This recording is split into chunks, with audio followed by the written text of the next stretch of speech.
Welcome back. तो हम लोगों ने ऑप्टिक्स का 3 वीडियो अब तक देखा है, जिसमें लास्ट वीडियो में आप लोगों को टोटल इंटरनल रिफ्लेक्शन के बारे में बताया गया था। उसमें बताया गया था कि जब लाइट डेंसर मीडियम से रेयरर मीडियम में ट्रैवल करता है और उसका एंगल ऑफ इंसिडेंस कुछ ऐसा हो कि एंगल ऑफ रिफ्रैक्शन 90 डिग्री बन जाए, लाइट रेयरर मीडियम में ना जा सके बल्कि इंटरफेस पर रिफ्रैक्ट हो जाए, तब इस एंगल ऑफ इंसिडेंस को क्रिटिकल एंगल कहते हैं। और अगर एंगल ऑफ इंसिडेंस इस क्रिटिकल एंगल से भी अगर बड़ा हो जाता है, तो जिस मीडियम से लाइट ट्रैवल करता है इस इंटरफेस पर, उसी डेंसर मीडियम में लाइट पूरी तरह से वापस आ जाता है। And this phenomenon is called total internal reflection. इसमें आप लोगों को रिलेशन बताया गया था कि रिफ्रैक्टिव इंडेक्स, जो ऑलरेडी हम लोग पहले पढ़ चुके हैं, C/V, ऑलरेडी हम लोग पढ़ चुके हैं sin I/sin R, ऑलरेडी हम लोग पढ़ चुके हैं real depth by apparent depth, और लास्ट वीडियो में हम लोगों ने देखा था ये ऑल्सो इक्वल होता है 1/sin IC, 1/sin IC, where IC is critical angle. तो इसी के ऊपर बेस एक क्वेश्चन है, find the value of critical angle for a material whose refractive index is √3। एक मटेरियल है जिसका रिफ्रैक्टिव इंडेक्स √3 दिया है और उसका क्रिटिकल एंगल पूछा गया है। तो बोलेंगे we know refractive index equal to 1/sin IC। तो sin IC इक्वल टू 1/μ, और रिफ्रैक्टिव इंडेक्स आपका 1/√3 दिया है। इसका मतलब कि क्रिटिकल एंगल हो जाएगा साइन इनवर्स 1/√3।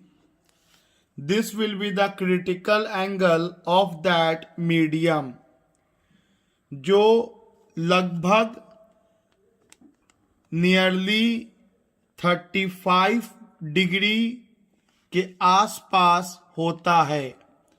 इस क्रिटिकल एंगल का वैल्यू 1/√3 जो है वो 35.3 डिग्री, अप्रॉक्सीमेटली 35 डिग्री। इसका वैल्यू याद रखना है तो ठीक, otherwise till here you may write your answer.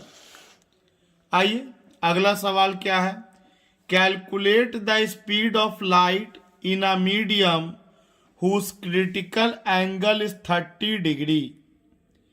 तो जैसा कि हम लोग जानते हैं कि refractive index, velocity of light in vacuum or air to the velocity of light in that medium equal to होता है 1/sin IC।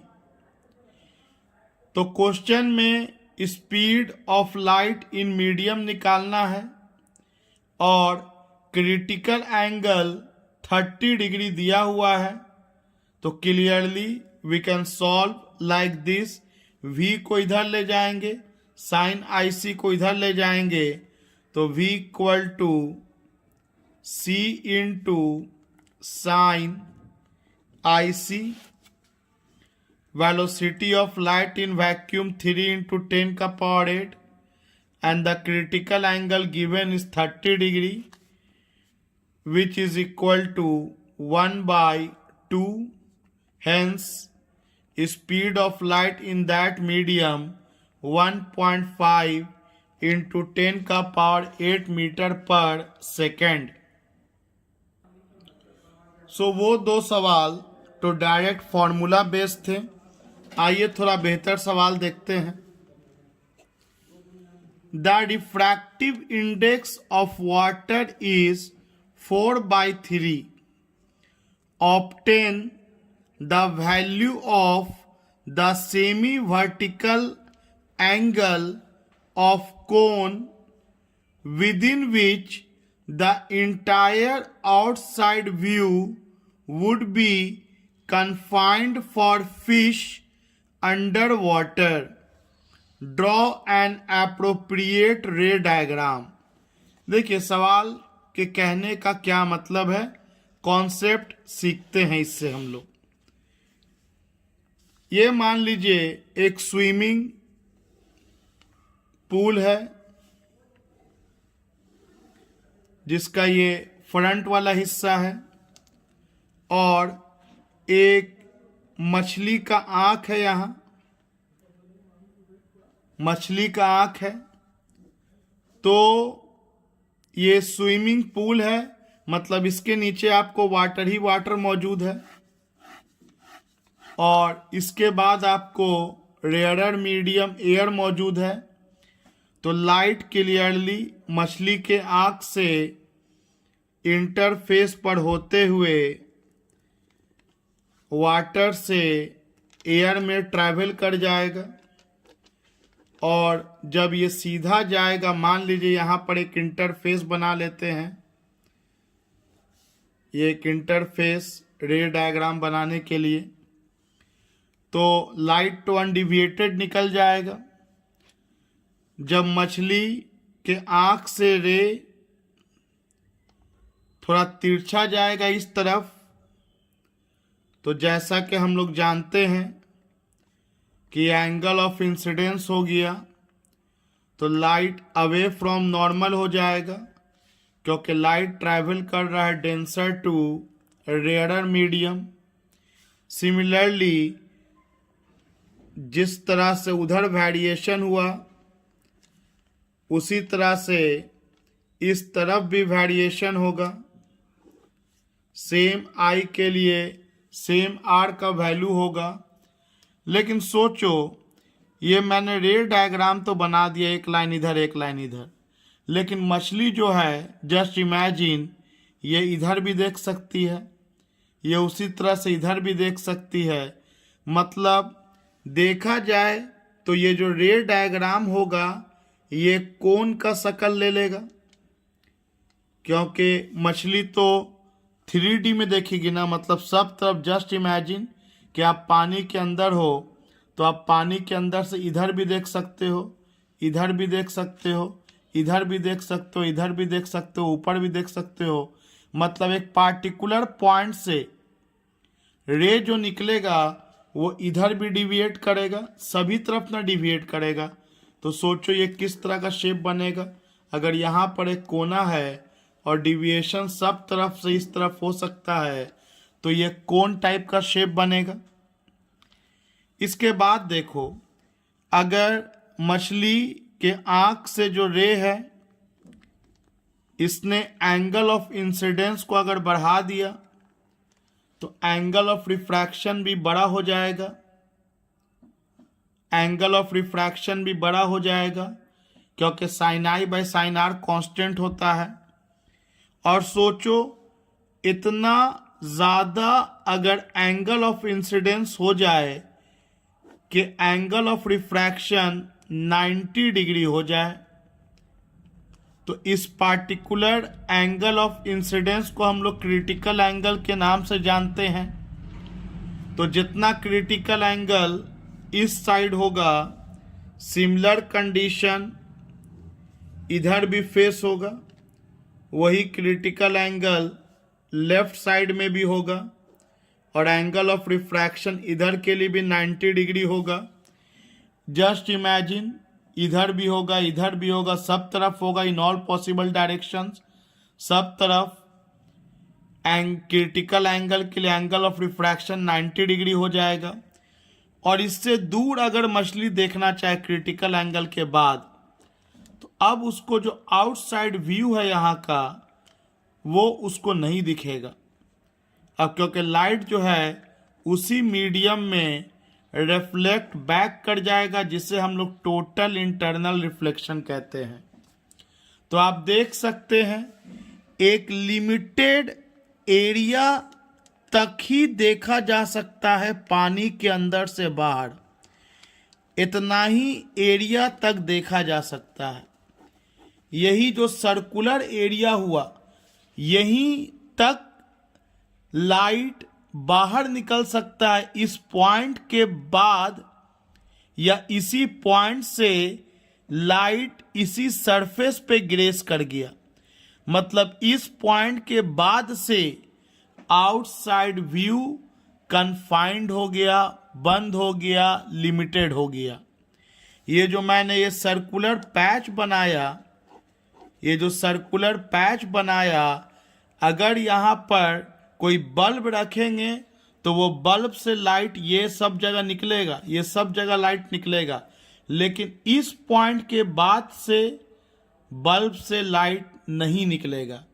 मतलब नीचे अगर एक बल्ब है तो आपको जो पूल है, अगर स्विमिंग पूल के नीचे एक बल्ब लगा है तो आपको फीलिंग आएगा कि स्विमिंग पूल के ऊपर एक गोल ऐसा चांद है, मून है, जो लिमिटेड स्पेस में है, और बाकी का स्विमिंग पूल का हिस्सा अंधेरा अंधेरा अंधेरा अंधेरा, क्योंकि लाइट सब तरफ अनलिमिटेड नहीं फैल सकता है।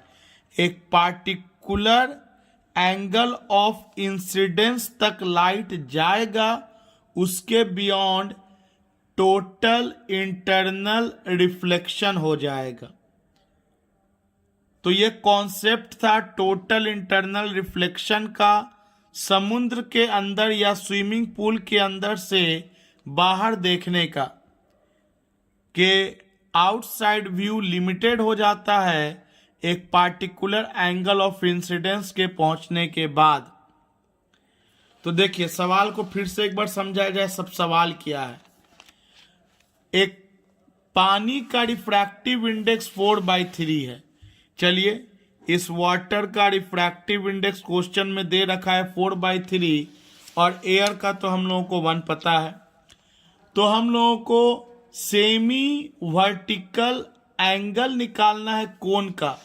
तो आप ये भी समझ गए कि अंदर से जो व्यू होगा वो एक कोन का शेप लेगा, क्योंकि जो मैंने राइट साइड की तरफ खींचा, जो मैंने लेफ्ट साइड की तरफ खींचा, ये इस तरफ भी खिंचाएगा हवा में, इस तरफ भी खिंचाएगा, इस तरफ भी, क्योंकि उसी एंगल ऑफ इंसिडेंस पे ये जो लाइट है ये सभी तरफ ये सभी तरफ इंसिडेंट करेगा। ये जो लाइट है ये सभी तरफ इंसिडेंट करेगा। तो एक पॉइंट से इसी एंगल ऑफ इंसिडेंस पर अगर रिफ्रैक्शन कराना है तो एक कोण बन रहा है हम लोगों को। तो मुझे इस सवाल में निकालना क्या है? तो कोण बन रहा है, और उस कोण के आउटसाइड जो होगा, वो जो व्यू होगा वो कन्फाइंड होगा। जैसे मैंने आपको बताया कि इस कोण के आउटसाइड, ये कोण के बाहर के एरिया का व्यू आप नहीं देख पाइएगा, क्योंकि रे ऑफ लाइट बाहर ट्रैवल नहीं करेगा एक पार्टिकुलर पॉइंट के पहुंचने के बाद। ड्रॉ द एप्रोप्रिएट रे डायग्राम। तो हमें रे डायग्राम ड्रॉ करना है विच इज बिफोर यू। आइए इसको अब साफ साफ थोड़ा ड्रॉ करते एक बार और। तो इसको हम लोग ऐसे ड्रॉ करेंगे। ये इंटरफेस हो गया, ऊपर का हिस्सा रेयरर हो गया एयर, और नीचे वाला हिस्सा पानी हो गया डेंसर। यहां पर मछली का आँख हो गया, एक पॉइंट सोर्स मान लीजिए, और जब ये सीधा रे जाएगा तब तो वो रिफ्रैक्ट नहीं होगा, इंसिडेंट रे सीधा होगा तो सीधा निकल जाएगा। और आउटसाइड व्यू तब तक देखा जा सकता है जब तक angle of incidence critical angle तक ना पहुंच जाए। तो चलिए मान लेते हैं ये आपका angle of incidence critical angle पर पहुंच गया, इस एंगल पर, क्योंकि जो ये एंगल होगा वही ये एंगल होगा, ऑल्टरनेट एंगल। तो आपका क्रिटिकल एंगल अगर पहुंच गया इंसिडेंट रे का इस पॉइंट पर, तो क्रिटिकल एंगल का मतलब ही होता है कि रिफ्रैक्शन एंगल 90 डिग्री हो जाएगा। और जो राइट साइड में हम लोग बनाए हैं उसी तरह का सिमिलर डायग्राम लेफ्ट साइड में भी बनेगा, जहाँ क्रिटिकल एंगल जब आ जाएगा तो रिफ्रैक्टेड रे इसी सरफेस पे ग्रेस कर जाएगा और एंगल ऑफ रिफ्रैक्शन 90 डिग्री बनेगा। और इसके बियॉन्ड तो आपका रे जाएगा नहीं, क्योंकि अगर जाएगा तो वो टोटल इंटरनल रिफ्लेक्शन हो जाएगा। तो आपका आउटसाइड व्यू यहाँ से लेके यहाँ तक कन्फाइंड है, और क्योंकि ये सभी तरफ रे वैसा जा सकता है इन ऑल डायरेक्शंस, तो एक कोन का फॉर्मेशन हो रहा है। मतलब ये सब जगह जो लाइट है निकलेगा, लेकिन इस कोन के बाहर के एरिया में लाइट निकलने वाला नहीं है। तो एक तो सवाल ये है, draw the appropriate diagram which is before you, जो मैंने बना दिया।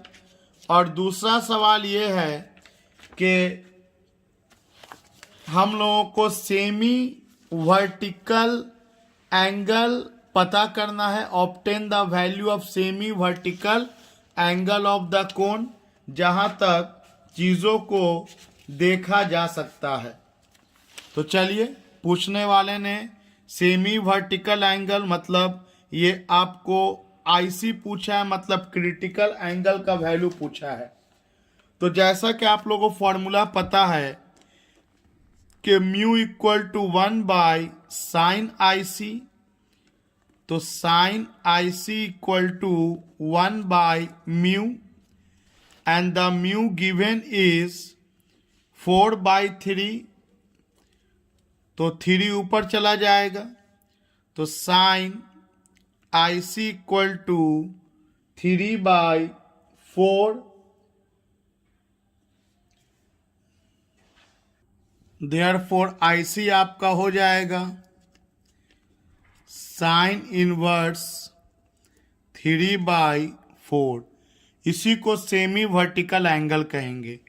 कहने का मतलब ये एंगल अगर पूरा थीटा मान लेते हैं तो सेमी वर्टिकल एंगल का मतलब क्या हो जाएगा, θ/2, और ये θ/2 डेफिनेटली आपका क्रिटिकल एंगल है। तो आप इसको भी लिख सकते हैं कि θ/2 equal to critical angle which is sine inverse 3/4। आइए इसी कॉन्सेप्ट से रिलेटेड हम लोग एक अगला सवाल बनाते हैं। सवाल क्या है, a luminous object S is located at the bottom of a big pool of liquid of refractive index mu and depth h. The object S emits rays upwards in all directions so that a circle of light is formed at the surface of the liquid by the rays which are refracted into the air. What happens to the rays beyond the circle? Determine radius and area of circle. Similar question है जिसका concept आपको दिया। सवाल है कि एक बड़ा सा पूल है। मान लो ये पानी का लेयर मैं अब 2D में बना रहा हूँ, 3D में नहीं बना रहा हूँ। मान लो ये पानी का लेयर है और इस लेयर से h हाइट नीचे मतलब गहराई में s लुमिनस सोर्स है जहाँ से लाइट निकल रहा है।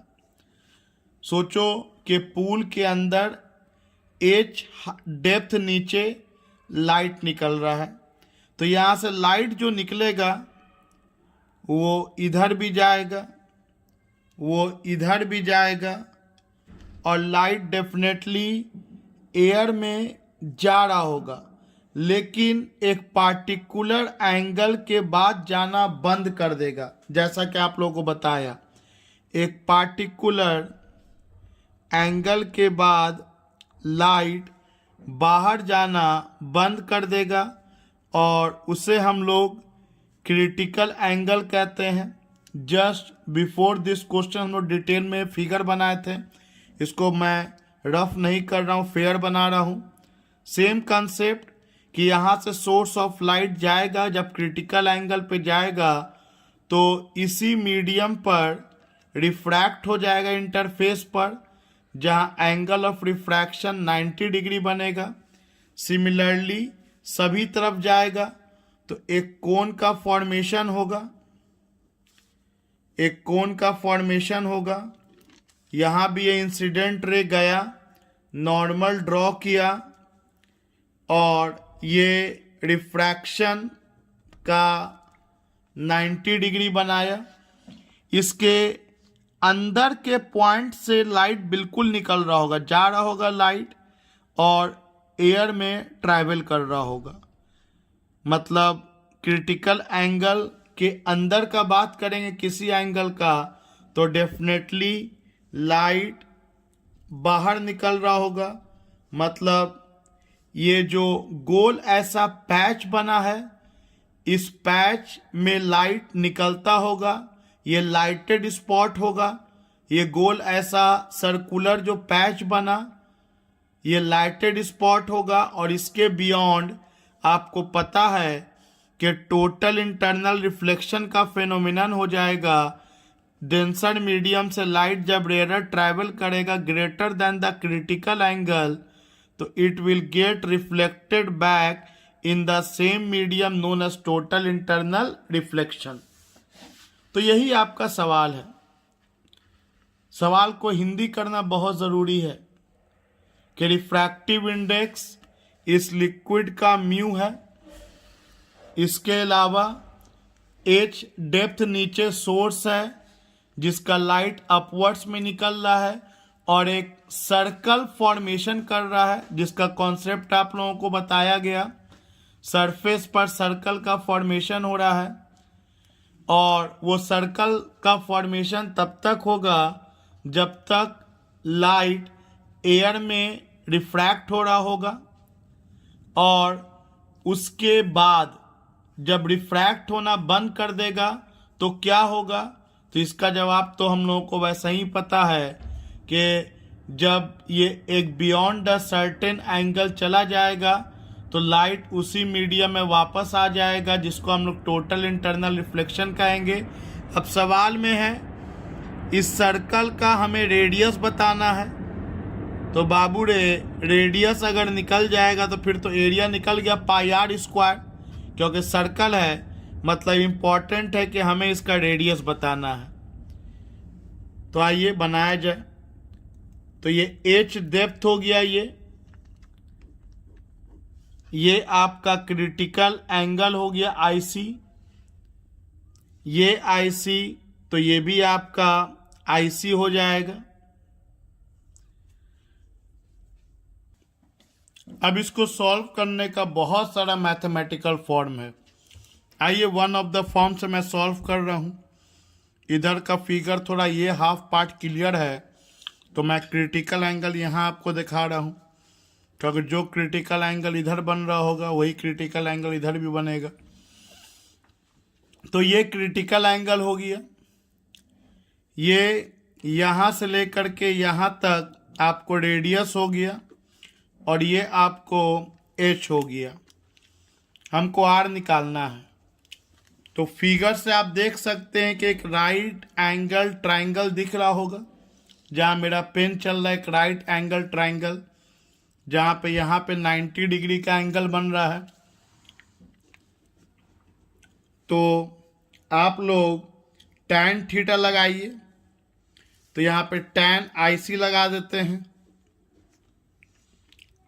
तो tan IC perpendicular by base मतलब r by h।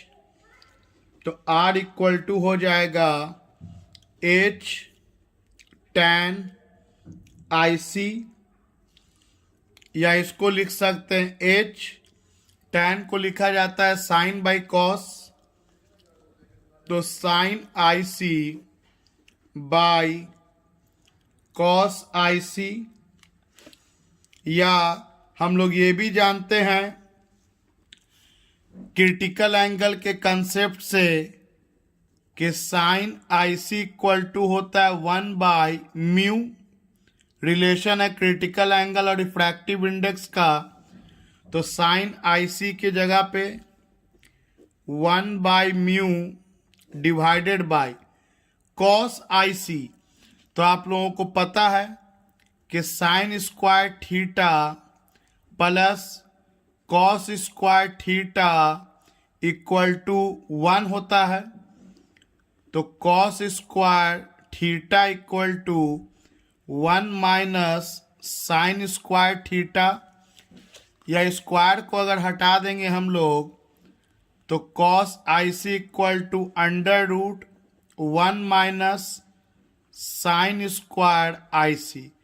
As usual एक सिंपल मैथमेटिकल फॉर्मूला। तो कॉस IC की जगह पे हम लोग लिख सकते हैं under root 1 minus sine square IC, और साइन IC तो 1/μ होता है। तो 1/μ स्क्वायर, इसको सॉल्व करेंगे। ऊपर हो गया h/μ, नीचे हो गया एलसीएम लेंगे तो हो जाएगा म्यू स्क्वायर माइनस 1/μ स्क्वायर। तो ये म्यू स्क्वायर से एक म्यू बाहर निकल जाएगा। तो r इक्वल टू हो जाएगा h/√μ स्क्वायर माइनस 1, क्योंकि ये वाला म्यू बाहर निकलेगा और ऊपर में एक म्यू है तो this will get cancelled out. तो ये आपको रेडियस निकल गया in terms of h and mu as given in the question. The calculation is very simple. Moreover, it is not only the way to calculate. बहुत सारा method है, कम से कम ये मेथड तो याद रखिए, सीधा और आसान मेथड है। तो रेडियस जब निकल गया तो एरिया तो और भी आसान। एरिया ऑफ सर्कल होता है पाई आर स्क्वायर। तो this will be pi r square means pi r के जगह पे हो गया h square by this root will be removed तो म्यू स्क्वायर माइनस 1। इतना एरिया में आपका जो लाइट होगा वो दिखेगा, चमकेगा, क्योंकि इतना वो एरिया है जो क्रिटिकल एंगल के अंदर का है और अंदर का होने के कारण लाइट डेंसर मीडियम से रेयर मीडियम में चल जाएगा, but after the critical angle it will be not able to travel from denser to rarer because of total internal reflection. इस क्वेश्चन में सवाल है a ray PQ is incident normally on face AB of a triangular prism of refracting angle of 60 degree made of transparent material of refractive index 2 by root 3 as shown in figure. Trace the path of the ray as it passes through the prism.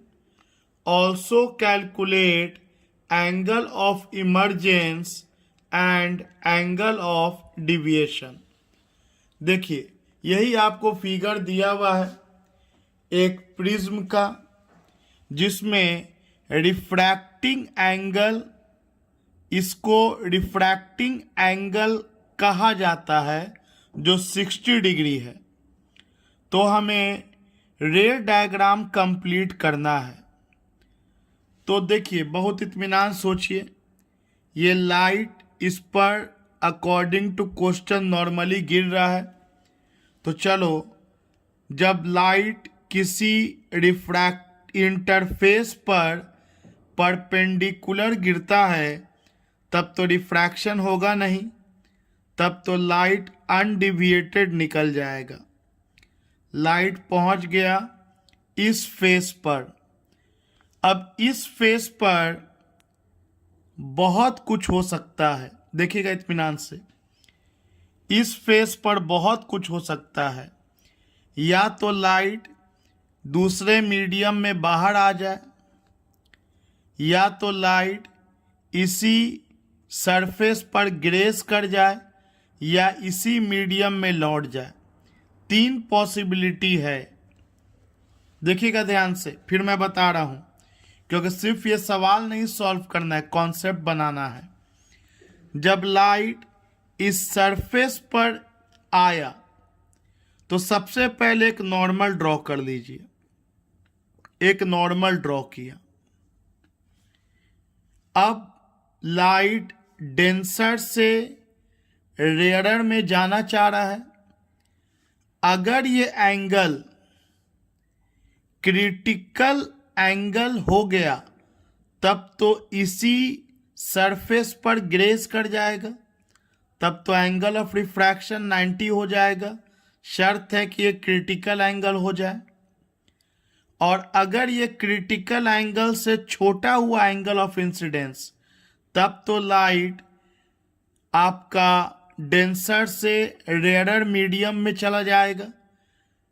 और अगर ये angle of incidence critical angle से बड़ा हुआ तो light denser medium से rarer जाना चाह रहा था, लेकिन उसी डेंसर मीडियम में लौट आएगा। तो वही मैं बोल रहा हूं कि यहां तो कोई दिक्कत नहीं था, लाइट परपेंडिकुलर इस सरफेस पर गिरा तो यहां तो कोई रिफ्रैक्शन नहीं हुआ। लेकिन जब सेकेंड फेस पर लाइट गिरेगा और आप जब नॉर्मल ड्रॉ कीजिएगा तो उसके बाद का रे डायग्राम कैसा होगा, ये डिपेंड करेगा इस एंगल ऑफ इंसिडेंस के प्रॉपर्टी पर।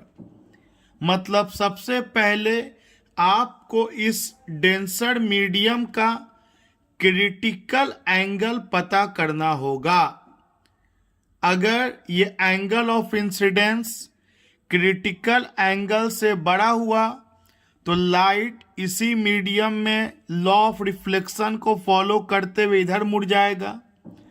अगर ये एंगल क्रिटिकल एंगल से छोटा हुआ तब लाइट डेंसर से रेयरर में चला जाएगा, अवे फ्रॉम नॉर्मल। और अगर एंगल क्रिटिकली एंगल आ गया, ये इंसिडेंस एंगल क्रिटिकली एंगल आ गया, तब तो लाइट इसी फेस पे चला जाएगा। तो चलिए, सबसे इंपॉर्टेंट यही है कि हम लोग ये पता कर लें कि एंगल ऑफ इंसिडेंस क्या होगा। उसके बाद सोचेंगे कि एंगल ऑफ रिफ्रैक्शन किधर बनाना है। तो क्योंकि रिफ्रैक्टिव इंडेक्स ऑफ द गिलास दे रखा है 2/√3 और हम लोग जानते हैं कि critical angle sine IC equal to 1/μ, which is mu हो गया 2/√3। तो √3 ऊपर चल जाएगा, √3/2 तो साइन IC √3/2 और √3/2 तो 60 डिग्री होता है। मतलब क्रिटिकल एंगल इस मीडियम का 60 डिग्री आया। इस मीडियम का क्रिटिकल एंगल 60 डिग्री आया। अब आगे सोचते हैं कि एंगल ऑफ इंसिडेंस क्या होगा। तो ये एक ट्रायंगल देखिए, ये तो 90 डिग्री है और ये 60 डिग्री है। मतलब ये तो एंगल आपका 30 डिग्री हो गया, 30 डिग्री हो गया। और ये जब 30 डिग्री है तो इसका मतलब हुआ कि ये एंगल ऑफ इंसिडेंस आपका 60 डिग्री हो गया। अरे एंगल ऑफ इंसिडेंस तो वही आ गया जो हम लोगों का क्रिटिकल एंगल इस मटेरियल का निकल रहा है। इसका मतलब कि लाइट जब इस सरफेस पर परपेंडिकुलर गिरा तो बिना रिफ्रैक्शन के तो सेकंड फेस पे आया, लेकिन एंगल ऑफ इंसिडेंस यहाँ पर 60 डिग्री होने के कारण, जो कि इत्तेफाक से क्रिटिकल एंगल के बराबर है, लाइट इसी ट्रायंगुलर सरफेस पे ग्रेस कर जाएगा। According to concept of critical angle, an angle of refraction will become 90 degree. 90 degree. So this is the ray diagram. First of all ये आपका रे डायग्राम हो गया। अब एक सवाल है कि कितना एंगल ऑफ इमर्जेंस होगा, मतलब कितना एंगल से लाइट बाहर निकला। तो क्लियरली आप देख सकते हैं कि लाइट 90 डिग्री के एंगल से बाहर निकल रहा है। तो एंगल ऑफ इमर्जेंस आपका 90 डिग्री हो गया, 90 डिग्री हो गया। दूसरा है एंगल ऑफ डिविएशन।